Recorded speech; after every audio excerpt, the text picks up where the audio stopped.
Vamos falar da situação na Ucrânia. Hoje, dia 23 de outubro, são 8 horas da manhã no Rio de Janeiro, 2 horas da tarde lá em Kiev. Os soldados russos continuam a abandonar de forma cada vez mais evidente a margem direita do rio Dnipro, ou seja, abandonar a cidade de Kherson.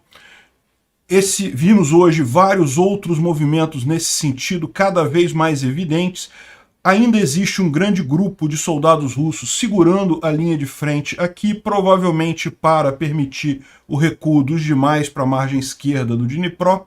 Só que já começam a abrir buracos nessa frente aqui. Algumas cidades aqui já foram identificadas pelos ucranianos como totalmente desprotegidas. Os ucranianos estão avançando devagar, provavelmente porque preferem mesmo que os russos saiam todos dali para evitar danos a civis, deixar a briga entre militares para outro lugar, não para uma cidade como Kherson. No fronte leste, a batalha pela P-66, aquela estrada que liga Svatov com Kremina, está cada vez mais interessante. Vamos falar sobre esses assuntos em detalhes. Essas notícias foram sugeridas por Johan Libert, nome censurado, e várias outras pessoas. Muito obrigado a quem sugeriu as notícias, obrigado a você que está assistindo o nosso vídeo. Se você gosta do nosso conteúdo, por favor, deixe o seu like, se inscreva aqui no canal, né? Antes da gente entrar no assunto propriamente dito, vamos falar sobre mais um Su-30 que caiu com os pilotos e acabou matando os pilotos numa base de teste na Rússia. É o segundo avião russo que cai e mata um monte de gente, uma tragédia em poucos dias, né? Então essa aqui é a imagem da região, que o avião caiu numa área residencial. Parece que felizmente não houve vítimas entre os civis. Os dois pilotos do avião morreram, mas não houve vítimas entre os civis, né? Tem imagem muito impressionante aqui, ó, da queda do avião. Parece que ele vem quase que na vertical, né? Tem a explicação do que aconteceu aqui. Parece que era um voo de teste. Isso aconteceu na base de Irkutsk, que é essa base aqui bem no leste da Rússia, né, uma região afastada. É uma base de teste de aviões, é onde fabricam os aviões russos, ou pelo menos uma parte deles. E teriam saído 2 voos para teste de alguma coisa, talvez um avião consertado, alguma alteração em avião. Um deles pousou de novo, o outro avião seguiu em frente, não pousou. Aí eles suspeitaram, não conseguiam entrar em contato com outro avião. O avião que havia acabado de pousar arremeteu de novo, subiu e foi ver, e visualmente viu que os pilotos estavam desmaiados no outro avião, né? Infelizmente isso é uma coisa que acontece em teste de aviões, né? Você pode, tanto pelo aumento da força G, ou então pela perda de pressurização da cabine, o piloto desmaia. Os 2 pilotos estavam desmaiados dentro do avião. Então o que aconteceu foi bastante trágico. Bom, você pode dizer que pelo menos eles não sentiram nada, eles estavam dormindo, o avião foi seguindo até acabar batendo em algum lugar. Justamente esse acidente que a gente viu aqui, você vê então que os pilotos estavam... O avião estava totalmente fora de controle, ele acabou caindo onde deu ali, onde ele estava apontado, né? Os pilotos morreram, os 2 pilotos morreram, mas felizmente não houve nenhum dano. Havia o receio, porque parece que tinham crianças na casa ao lado, mas as crianças conseguiram ser resgatadas com vida, então não teve mortes entre civis, felizmente, né? Dá para ver que destruiu bem aqui a casa onde ele caiu, né? O que surpreende nesse caso, assim, você ter avião de teste que cai, isso não é uma coisa surpreendente, isso acontece volta e meia, né? Infelizmente faz parte do trabalho do pessoal. A questão toda é que você viu isso acontecer há poucos dias atrás. Lembra? Há poucos dias atrás a gente estava anunciando o avião que caiu aqui em Yeisk, próximo da Ucrânia, mas também não teve nada a ver com a guerra, também não foi nenhuma ação. O piloto decolou da pista de pouso que tem aqui em Yeisk, que tem uma pista, um aeroporto aqui, e acabou caindo atingindo um prédio nessa região. Aliás, saíram até novas imagens desse acidente lá de Yeisk. Então, repara, foram 2 acidentes independentes, tá? Teve um que foi há poucos dias atrás e agora esse outro lá em Irkutsk. Esse aqui de Yeisk, olha só, tem essa filmagem nova que saiu aqui, ó, que mostra o avião vindo aqui, aí o piloto ejetando, tá vendo? Ele ejetou nesse momento, e aqui o avião atinge o prédio, e aqui o paraquedas do piloto, né? Mais uma imagem que saiu esclarecendo o que aconteceu. O avião realmente estava muito baixo, mas estava com o trem de pouso ainda ainda com as luzes de pouso, né, estava ligada.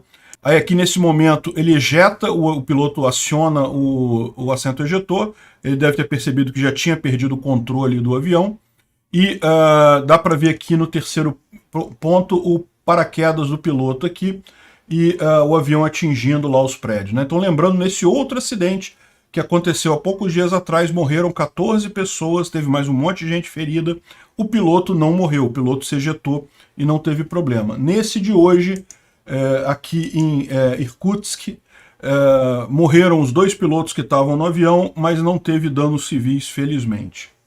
Hoje, até aqui, o dia está sendo relativamente tranquilo lá na Ucrânia, não tem previsão de bombardeios em Kiev e na região oeste. Houve alguma coisa aqui no oeste, mas nada significativo, muito menos que nos dias anteriores, né?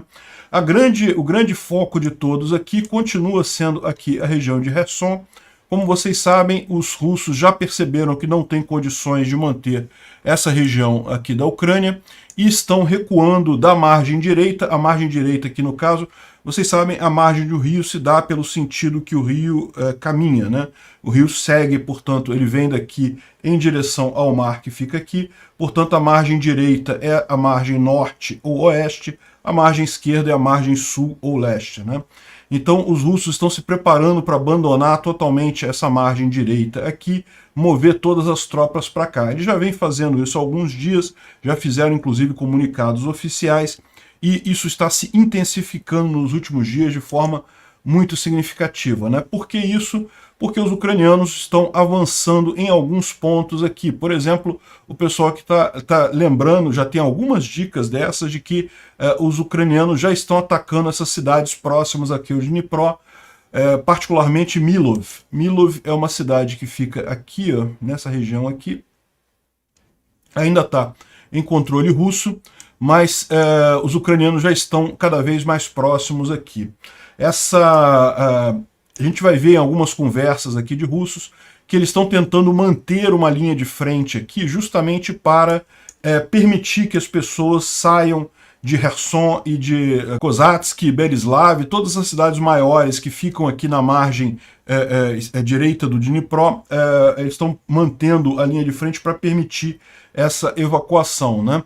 E o problema disso é que parece que muita gente que está na linha de frente já está percebendo o problema. Você sabe, para esses soldados que ficarem por último, eles não vão ter como recuar, né? Eles vão acabar ou capturados ou mortos pelos ucranianos. Então parece que tem algumas localidades aqui que já foram abandonadas pelos russos, particularmente 2 cidadezinhas aqui que são Charvini e Shklalov. Eu não sei se eu pronunciei correto o nome dessa cidade aqui, né? Mas essas 2 cidades aqui, aparentemente, os ucranianos já sabem que não tem mais nenhum russo nessa região. E aí fica a pergunta, se os ucranianos sabem disso, por que eles simplesmente não avançam e não tomam essas cidades? E isso pode ser muito bem justamente porque eles querem deixar os russos sair da margem direita de forma o mais ordenada possível. Eles temem que começar a avançar agora pioraria a situação de caos nesse recuo russo, e isso poderia causar danos a civis, né? Na última hora, os russos fazendo evacuação, se tiver que pensar que escolher entre os russos e os civis que estão lá na região, é muito provável que os russos sacrifiquem os civis para eles conseguirem escapar. Então é melhor deixar o pessoal sair da região. Esse é o entendimento que o pessoal está tendo, mas é lógico, a gente não sabe. Pode ser simplesmente que os ucranianos já tenham sim avançado aqui e a gente só não saiba. Lembrando que o exército ucraniano decretou silêncio operacional nessa área, então a gente não sabe o que está acontecendo. Tudo que a gente tem são indícios justamente pelos telegrams dos russos, né? E aí, a gente tem aqui algumas informações bastante interessantes de um Telegram ligado ao grupo Wagner, que fala aqui, ó, existem apenas 2 questões. Como fazer a retirada dos soldados russos do frontline para a margem esquerda do Dnipro, né? E como explicar isso para a população depois. Ou seja, repara que o tom do que eles estão falando aqui é que, tipo assim, Kherson já acabou, não tem mais como a gente manter. A questão é como é que a gente vai tirar os soldados de lá e como é que a gente vai comunicar isso depois para o público russo. A situação, em algum ponto, de determinada forma, é muito pior do que Kharkiv, né? Kharkiv, vocês lembram, houve uma grande contraofensiva ucraniana nessa região. Toda essa área azulada ou cinza aqui, ela estava tomada pelos russos e foi retomada pelos ucranianos, e particularmente Izium é uma cidade que tinha, Izium e Lima também, né? Eram cidades que tinham uma grande quantidade de tropas ucranianas e equipamentos e coisa e tal, e tiveram que bater em retirada, tiveram que sair correndo.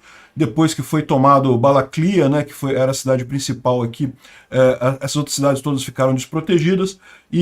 Mas repara, aqui você tinha esse rio Oskil, que de fato separava essas tropas, mas esse rio aqui ele tem várias passagens, tem várias pontes ao longo dele, né? Então, e tem toda essa parte por aqui que era muito fácil dos russos atravessarem. Então, foi uma retirada relativamente simples. De fato, a retirada...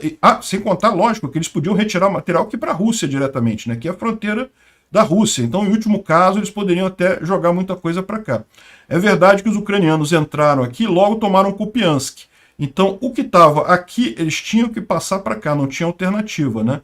Só a parte que estava nessa região mais ao norte aqui, que os russos tinham a opção de fazer a retirada para a Rússia. De qualquer forma, realmente é um rio muito menor, um rio muito mais simples, com muito mais pontes, muito mais fácil de ser transposto do que o rio de Dnipro. O rio de Dnipro aqui é um rio muito grande, esse rio, as pontes são enormes, são poucas. Tem a passagem aqui em Nova Kakhovka, que é uma represa hidrelétrica. Tem uma ponte aqui em Antonivka, que está furada, está destruída pelos ucranianos. Os russos têm feito algumas gambiarras ali, mas é difícil de passar. E essa ponte férrea aqui também já foi destruída. O que o pessoal está usando é basicamente ferry boat, que é muito lento para fazer a travessia em todos esses lugares, né? O segundo problema que ele fala é como comunicar isso para o povo russo depois, né? Como é que nós liberamos, nós abandonamos território da Rússia. Lembra que, em tese, para os russos, né, Kherson fez um plebiscito, lorota isso, não tem validade nenhuma isso, mas para os russos é isso. O que está sendo dito para a população russa é que Kherson agora faz parte da Rússia. Então, em última análise, eles vão ter que explicar que eles estão abandonando o território russo ali, né? E sem contar que as tropas que vão ter que ficar na margem direita para se tornar uma versão moderna de Panfilovs. O que é Panfilov? Panfilov é um general russo que defendeu a Rússia da chegada dos alemães, defendeu Moscou da chegada dos alemães. Conta a lenda, parece que hoje em dia isso é mais uma lenda do que realmente verdade. Conta a lenda que o Panfilov tinha apenas 28 homens e conseguiu parar toda uma brigada de tanques alemães que estavam entrando em Moscou e coisa e tal, e com isso dá mais tempo dos russos abandonarem Moscou. Enfim, é muito mais lenda do que qualquer outra coisa, mas o general Panfilov e os 28 homens dele morreram para ajudar os outros a recuar de Moscou, né? Então, e ele diz aqui que essa batalha mais tarde vai ser apresentada como uma nova Stalingrado, né? Stalingrado é outra batalha da Segunda Grande Guerra, diferente dessa de Moscou, em que os alemães quase tomaram a cidade, os russos estavam numa situação muito ruim, mas que no final das contas os russos conseguiram fazer uma contraofensiva muito grande, retomar Stalingrado e mais do que isso ali que iniciou a tal Operação Uranus, né, que iniciou a contraofensiva soviética na Segunda Grande Guerra e acabou chegando até Berlim e destruindo o bunker de Hitler lá, acabando com os nazismos, né? Isso levou, lógico, meses e meses, né? Aqui ele lembra uma outra coisa também, porque você sabe, a gente viu que os russos estão falando na propaganda deles que os ucranianos vão explodir a represa de Nova Kakhovka, que é essa represa que segura esse enorme reservatório aqui, para supostamente prejudicar esse recuo russo, né? Mas ele lembra aqui que, na verdade, em 1941, quem fez isso foram os soviéticos, né, que explodiram uma represa na região de Zaporizhia, ou seja, ele conclui aqui, o inimigo não tem absolutamente nenhum motivo para explodir essa usina hidrelétrica, eles não precisam cruzar o rio para tomar Melitopol, ele fala aqui, né, porque Melitopol é essa outra cidade que fica aqui, e é lógico, os ucranianos adorariam atravessar por aqui para retomar o sul da Ucrânia, mas vai ser complicado, porque daí, da mesma forma, eles têm o problema de terem que atravessar o rio, de terem que fazer uma cabeça de ponte no rio, pode ser muito complicado fazer isso aqui. É muito mais provável que eles, ao contrário, venham a partir daqui, ó, tem uma linha de frente bem aqui, é relativamente muito mais fácil para os ucranianos partirem daqui e retomarem Melitopol do que continuarem depois do Dnipro nessa região, né? Ou seja, a conclusão dele é que, na verdade, os russos estão falando que os ucranianos vão destruir a barragem de Nova Kakhovka apenas para justificar o fato deles estarem fazendo a evacuação aqui. Ou seja, ele diz que nem os russos nem os ucranianos interessa destruir essa barragem. Eu torço para ele estar certo. Eu suspeito ainda que os russos vão destruir. Estão falando que os ucranianos vão destruir justamente porque eles pretendem destruir a barragem de Nova Kakhovka e daí alagar essa região toda aqui para dificultar os ucranianos, né? Ele no final ele termina aqui dizendo que não, espero que eu esteja errado, que a gente não perca Kherson, enfim, mas eles já estão sabendo que a coisa está realmente perdida ali, né? Já tem algum tempo que o pessoal já está convencido disso. Isso daqui é basicamente o mesmo que foi falado pelo russo lá, mas visto do ponto de vista dos ucranianos, né? Então o rapaz fala aqui que eu tenho muita certeza que os russos já fizeram a decisão de sair da margem ocidental, que é o mesmo que margem direita nesse caso, do rio Dnipro, né? Um elemento para conseguir isso, porém, é enganação, ou seja, o inimigo precisa não saber que você está recuando. Só que, a essa altura, os ucranianos sabem que os russos estão recuando, né? Já está mais do que claro isso. Outra coisa é você conseguir manter soldados na retaguarda, ou seja, enquanto você evacua as cidades aqui, você tem que manter uma linha de defesa aqui para evitar que a coisa toda vire uma confusão danada. E isso precisaria de soldados disciplinados e capazes, né, para fazer esse objetivo complicado, e logística. Duas coisas que a Rússia não tem. Ou seja, o que ele está dizendo aqui é que ele espera mais aviões russos na região, devem usar aviões para manter os ucranianos longe dos russos, permitindo o recuo dos russos. E a grande dúvida que ele tem é com relação à cidade de Kherson, né? Logo quando a cidade foi tomada pelos russos, houve enorme protesto dos moradores da cidade querendo voltar para a Ucrânia, não querendo ficar na Rússia, né? Só que, lógico, depois de alguns meses de ocupação russa, não dá para saber se as pessoas ainda estão na cidade, fugiram, saíram, se tornaram apoiadores russos, o que está acontecendo com esse pessoal. Então, por isso que eu digo, eu acho que essa é a grande questão, por isso que os ucranianos, mesmo sabendo que tem cidades que já estão bem enfraquecidas aqui, que eles poderiam avançar, eles estão preferindo deixar os russos saírem, abandonarem a margem direita, mesmo que isso seja, do ponto de vista militar, pior para os ucranianos. Por quê? Porque essas tropas russas que estão aqui são tropas muito boas. Os russos mandaram para cá as melhores tropas deles. E essas tropas saindo daqui, elas vão acabar reforçando outras frentes, né? Ou seja, vai dificultar para os ucranianos em outros lugares. A gente não sabe aonde que iriam essas tropas, mas certamente iria prejudicar a situação para outros ucranianos em outros lugares. O ideal para a Ucrânia seria retomar isso aqui à força, prender os russos como prisioneiros de guerra ou até matá-los para evitar isso daí. Mas, aparentemente, para garantir a segurança dos civis aqui em Kherson, eles estão preferindo deixar os russos saírem, né? E tem cada vez mais indicações de que essa saída dos russos está muito significativa. Por exemplo, a internet em Kherson foi totalmente, praticamente desligada, está em 10% do que era a conexão há pouco tempo atrás, né? Lembra, quando os russos invadiram Kherson, eles desligaram as antenas de celular ligadas à Ucrânia e implantaram uma rede lá ligada à rede russa, né? Inclusive a internet ali passou a ser feita pela Rússia, só que agora parece que desligou tudo, justamente porque estão saindo de lá com certeza, né? Roubo amplo está sendo reportado na margem direita, na margem ocidental do rio Dnipro, na cidade de Kherson, ou seja, os caras para saírem de lá estão levando tudo que podem.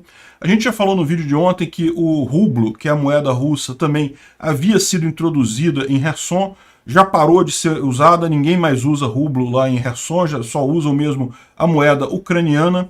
Então, assim, uma coisa realmente impressionante como é que foi uma ocupação breve isso, né? A população realmente resistiu a essa ocupação na região.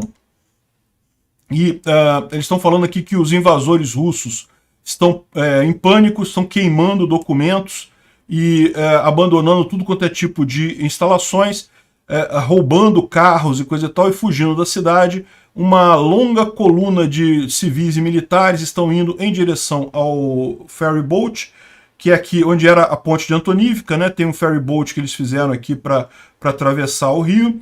E uma outra grande coluna está indo em direção a Darivka. Darivka é essa outra cidade aqui, ó. Essa outra cidadezinha aqui, que provavelmente indica que eles estão indo em direção, na verdade, a Nova Kakhovka. Nova Kakhovka, aqui tem uma passagem que ainda consegue ser usada, né, pela represa de Nova Kakhovka. Dá para passar por cima dela. Aqui está muito destruída a região, mas ainda dá para passar. Então é possível que o pessoal esteja fazendo este caminho daqui para vir a Nova Kakhovka e atravessar, porque o ferry boat nessa região aqui não está conseguindo dar conta de atravessar todas as pessoas, né? Em um Telegram russo, o pessoal está fazendo a lista do que os russos têm que tirar de Kherson na hora de saírem. Realmente um país ladrão a Rússia, né? Olha aqui, os monumentos a Potemkin, Ushakov e Suvorov, ícones cristãos, devem ser dados para as tropas. Exibições de valor no Museu Histórico de Kherson, no Museu de Arte também, do Teatro de Drama de Kherson, enfim, tudo quanto é valores da Orquestra Filarmônica, livros nas bibliotecas. Então, ou seja, o negócio é roubar tudo que tiver de valor na cidade. No final das contas foi isso que eles fizeram. Eles pegaram a cidade, roubaram tudo de valor e fugiram de lá, né? Muito triste esse tipo de situação, mas não tem problema não, vocês sabem, né? A questão das reparações já está sendo planejado, o dinheiro russo, os fundos russos nos Estados Unidos já estão sendo encaminhados para a Ucrânia para pagar pelo prejuízo que os russos estão causando. Então, no final das contas, a Rússia é que vai acabar pagando por cada coisinha que foi roubada da Ucrânia no final dessa guerra, né? Esse correspondente de guerra aqui está falando que foram trazidos novos recrutas para Kherson, muitos novos recrutas, não são soldados, são lesmas, enfim, o que está dizendo aqui é que, embora esteja havendo a evacuação de civis, das principais tropas, de todo o comando dessa região aqui, eles estão trazendo conscritos, a pessoal novo que acabou de entrar no exército lá na Rússia está vindo para cá. Ou seja, é possível que eles sejam colocados nessa linha de frente aqui justamente para morrer enquanto o pessoal recua, né? Os soldados de verdade recuam, vai ser bucha de canhão, é o que a gente esperava que seria feito deles. É uma pena, mas é isso daí, né? Está mostrando também que todos os doutores, todos os médicos já foram retirados dos hospitais, medicamentos das farmácias, muitas instituições do governo fecharam, e o epicentro do trabalho é as filas lá no ferry boat para sair de Kherson, né? E aqui mostra o pessoal retirando bandeira russa de algum prédio aqui de Kherson, ou seja, realmente o pessoal está abandonando a cidade, tudo leva a crer isso daí, né? E para onde está indo esse pessoal, né? É lógico, os civis e os militares a gente não tem como saber, mas parece que a administração, ou seja, aquele arremedo de Estado temporário que eles criaram em Kherson, está vindo para Henichesk, essa cidadezinha aqui bem longe. Eles escolheram uma cidade bem distante aqui do fronte, justamente porque sabem que existe o risco dos ucranianos retomarem isso daqui e também atravessarem o rio e começarem a reconquistar a região sul aqui de Kherson, né? Então estão trazendo todos esses administradores, colaboradores russos e coisa e tal para essa cidade aqui bem ao sul em Kherson. Um depoimento curioso foi dado pelo prefeito de Melitopol, Ivan Fedorov. É importante lembrar que esse cara aqui, ele é o prefeito ucraniano da cidade, a cidade dele está tomada pelos russos aqui, né? Melitopol é essa outra cidade aqui. É uma cidade muito importante, é uma cidade que certamente está nos planos ucranianos de ser liberada aí muito em breve. Ele não está lá na cidade, evidentemente, né? Ele é ucraniano, os russos botaram outro prefeito lá no lugar, mas ele ainda tem contato com muitas pessoas na cidade, então ele sabe o que está acontecendo lá. E o que ele está dizendo aqui justamente é que a população de Melitopol parou de usar rublos e voltou a usar a moeda ucraniana de novo na cidade. Repara como é que a indicação que dá é que o pessoal está vendo que não tem capacidade. Até os bancos russos que tinham na região estão saindo de lá, estão sendo movidos. Isso estava acontecendo aqui em Kherson, mas aparentemente também está acontecendo em Melitopol. Os russos estão vendo que não vão conseguir manter essa área aqui também. É o que implica o que ele está dizendo aqui nessa entrevista, né? Não há previsão ainda de quando que os ucranianos vão fazer esse avanço aqui em Melitopol. Eu cheguei a achar que no momento que eles fizeram o ataque na ponte de Kerch, né, na ponte da Crimeia, que isso seria a dica para eles iniciarem esse fronte aqui em Zaporizhia, mas aparentemente não fizeram nenhum avanço aqui até agora. Talvez eles estejam deixando essa parte para o ano que vem. O objetivo ucraniano antes do inverno seja apenas a região de Kherson. Bom, uma outra novidade já é aqui em Bakhmut, né? O soldado ucraniano está andando na cidade, mostrando que a cidade ainda está na mão dos ucranianos. E por que ele está falando isso? Bakhmut é essa cidade aqui, que tem sofrido muito ataque dos russos, de fato. Os russos conseguiram avançar alguma coisa aqui na região sul de Bakhmut, mas na propaganda russa, lá na Rússia, já se dá como tendo sido tomada a cidade pelos russos. E o que o ucraniano está falando aqui é que não foi tomada a cidade, ela ainda está em poder dos ucranianos, a cidade de Bakhmut. Os russos avançaram um pouco aqui no sul, mas não conseguiram ainda tomar a cidade. Certamente os russos estão planejando expandir avançar com essa ocupação aqui para circular a cidade e forçar a retirada dos ucranianos daqui. Mas acho pouco provável que eles consigam fazer alguma coisa. Eles estão há 3 meses tentando fazer isso e não conseguem, né? Avançam um pouquinho, depois os ucranianos retrocedem eles mais um pouco. Enfim, isso aqui mostra o ataque ucraniano à rodovia P-66 na região de Krasnoyarsk, que é essa região aqui, é mais ao norte um pouquinho. Aqui ó, você tem Svatov, Kremina, e no meio do caminho você tem Krasnoyarsk, que é uma cidade aqui, e justamente o ponto central aqui, essa cidade aqui não é uma cidade por si só muito importante, mas o objetivo dos ucranianos é justamente impedir o uso dessa rodovia aqui, que é a P-66, que liga Kremina a Svatov e é usada pelos russos para abastecer essas duas cidades. Então, esses aqui, os planos ucranianos aqui, eles mostram que eles já teriam tomado parte da rota. Então, repara que aqui, ó, aqui está a P-66, pelo menos uma parte dela já está sendo controlada pelos ucranianos, o que significa que os russos já não conseguem passar por aqui. Mas, evidentemente, que ainda é um controle muito superficial, muito breve. Então, o objetivo dos ucranianos nesse momento é justamente pegar essas duas cidades, Krasnoyarsk e Hervono-Popivka, que é essa outra cidade aqui. Ou seja, esse é o objetivo dos ucranianos, justamente tomando essas duas cidades, eles interrompem completamente a P-66, estabelecem bases fixas aqui, bases mais duráveis aqui, e daí impedem essa comunicação, né? E por final, na cidade de Donetsk é essa cidade que está um pouquinho mais ao sul aqui, mas é uma cidade que já está nas mãos dos russos desde 2014, então uma região que já está na mão dos russos há bastante tempo, mas está surgindo e está aumentando o movimento de independência ucraniano, ou seja, moradores da cidade que espalham folhetos sobre como denunciar russos, como ajudar a Ucrânia, como fugir em caso de alguma coisa. Existe também uma teoria de que vai haver um fronte direto contra Donetsk por parte dos ucranianos em algum momento. A gente não sabe se realmente isso vai acontecer. Donetsk já foi uma das principais cidades da Ucrânia, uma das maiores cidades da Ucrânia. Inclusive tinha um time de futebol muito conhecido, Shakhtar Donetsk, que virou agora só Shakhtar e agora está baseado em outra parte da Ucrânia, não está mais em Donetsk. mas era uma cidade muito importante. Hoje em dia virou uma cidade fantasma, basicamente, e ainda está em poder dos russos, né? O Instituto para Estudo da Guerra, ele faz a análise diária dele do conflito. Uma parte do que ele fala aqui é justamente sobre essa região de Kherson. É basicamente o que a gente já falou aqui, então não há novidade, mas tem duas coisas interessantes que eles falam aqui.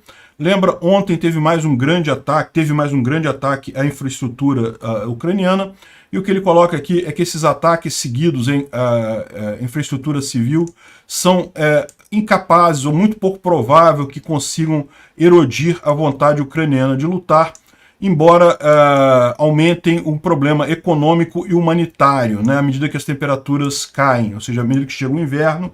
Isso vai sim gerar problemas para o governo ucraniano, mas não para os militares ucranianos.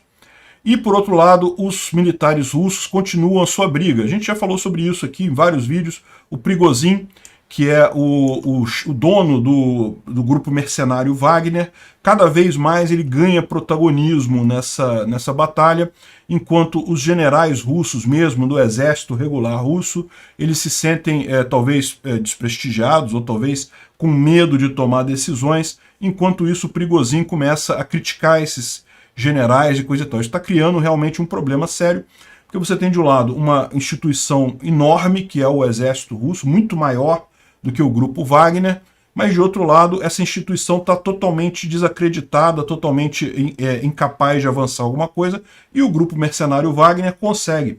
A gente falou sobre a cidade de Bakhmut, que é o único lugar que os russos têm conseguido algum avanço ali, muito pouco, mas têm conseguido, e é justamente onde está o grupo Wagner naquela região, né? Isso daqui vai acabar gerando um conflito muito sério no meio dessa guerra. Dois ex-primeiros ministros da Inglaterra, o John Major e o Gordon Brown, com mais um grupo de cientistas e advogados e coisa e tal, criaram um grupo de estudo para levantar as acusações contra Putin num possível tribunal futuro similar ao Tribunal de Nuremberg na Segunda Grande Guerra, né? Ou seja, a ideia é justamente capturar, catalogar todas as informações que existem para que isso possa ser levado depois para a responsabilização do Putin. É lógico, se o Putin vai realmente ser responsabilizado pelo que está acontecendo, isso vai depender de como terminar essa guerra. Certamente essa guerra só vai terminar quando os russos saírem totalmente da Ucrânia, inclusive da Crimeia. Mas depois disso, se a Rússia vai continuar de pé, não vai, a gente não sabe como é que isso vai acontecer, mas de qualquer forma é muito importante uma instituição desse tipo para ir coletando essas evidências para um eventual julgamento do Putin, né? Houve uma fábrica de pólvora lá na região de Perm, na Rússia, que teve uma explosão muito grande, parece que teve muitos mortos nessa explosão. Não dá para saber se foi um acidente, tem umas imagens aqui, ó. Essa aqui é a fábrica de pólvora de Perm, é uma fábrica antiga, isso aqui foi a explosão, então foi realmente uma explosão muito grande, não se sabe exatamente se foi um acidente, se foi algum ataque, se foi sabotagem. O fato é que parece que teve muitos mortos nessa fábrica de pólvora lá na Rússia, né? Outra coisa, a gente falou aqui no vídeo de ontem, de anteontem na verdade, que o grupo Wagner está fazendo uma linha de proteção de Belgorod, né?